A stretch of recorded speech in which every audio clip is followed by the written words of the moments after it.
आज आपण संभाजीनगर आणि संभाजीनगर मधलं फुलंब्री आणि फुलंब्रीमध्ये खामगावमध्ये 2020 पासून स्टार्ट झाली ती शून्य मशागत तंत्रज्ञानाला. आणि 2020 पासून तंत्रज्ञान इथं भाऊसाहेब सोनवणे, सुरेश सोनवणे आणि भगवान बुबलांडे हे 3 लोकांनी स्टार्ट केलं.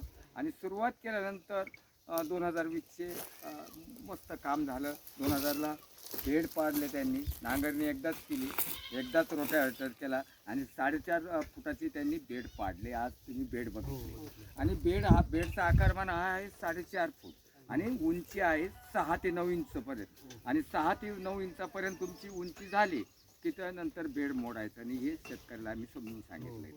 आज आपल्याकडे हायटेक कॉलेज संभाजीनगर आणि संभाजीनगरचे विद्यार्थी इथं आलेले SRT समजून घेण्याकरता.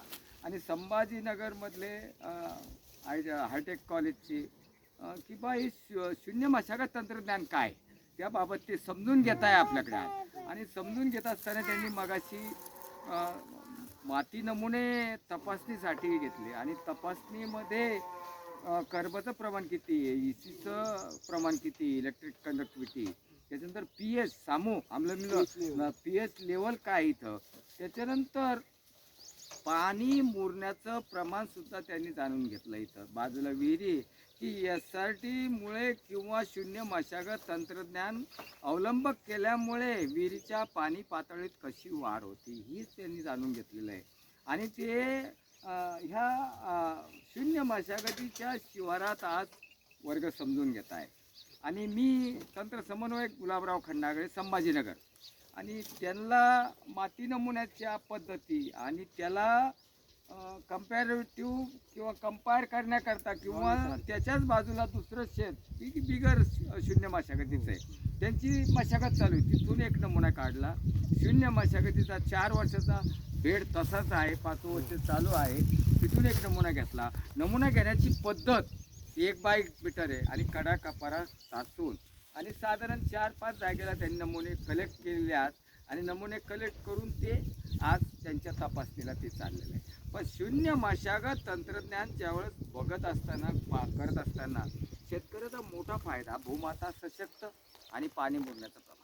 भूमातेला आता रक्त राहिले, भूमाता आता काय झाली, विकनेस झाली, नापीक झाली जमीन, हार्डपणा. आज तिथं बसलेलो आपण ते सुद्धा हार्ड झाले, आज कडक जमीन झालं. ही SRT मध्ये नाही, हे टेकून माझ्याकडून फुटत सुद्धा नाही, इतकं अवघड झालेलं आहे. आणि इथं pHचे प्रमाण 8च्या पुढे सरकवू पाहत आहे. जिथं 8च्या पुढे गेलंय तिथं पाणी जिरत नाही, इथं पाणी जिरून पडून राहतं आणि बाजूच्या SRT मध्ये पाणी जातं.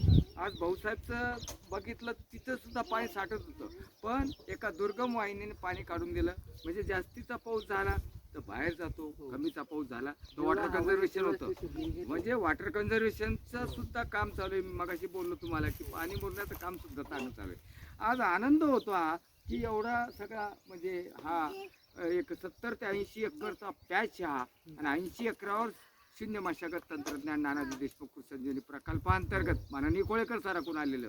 आणि आमचे बडसावळे दादा यांच्याकडून हे तंत्रज्ञान माननीय कोळेकर सर जे प्रकल्पावर नानाजी देशमुख कृषी प्रकल्पावर प्रमुख आहे ते त्यांनी समजून आम्हाला समजावलं, त्यांनी एकदा समजून घेतलं आणि नंतर आम्हाला समजावलं. मग आम्ही शेतकऱ्याकडे अडॉप्शन 5 वर्षाचं करत आहोत. आज राज्यभर इथून 19 जिल्हे येऊन गेले, या झाडाखाली 19 जिल्ह्याच्या टीमा येऊन गेल्या आणि राज्यभर आज याचा मोठ्या प्रमाणात प्रचार प्रसार झाला आणि अवलोकन कामही सुरू झालं. आज राज्यामध्ये विदर्भामध्ये नागपूर असेल, विदर्भामध्ये यवतमाळ असेल, वर्धा असेल, हिंगोली असेल, या जिल्ह्यामध्ये काम चालू झालेलं आहे. आज समजून घेतलंय तुम्ही.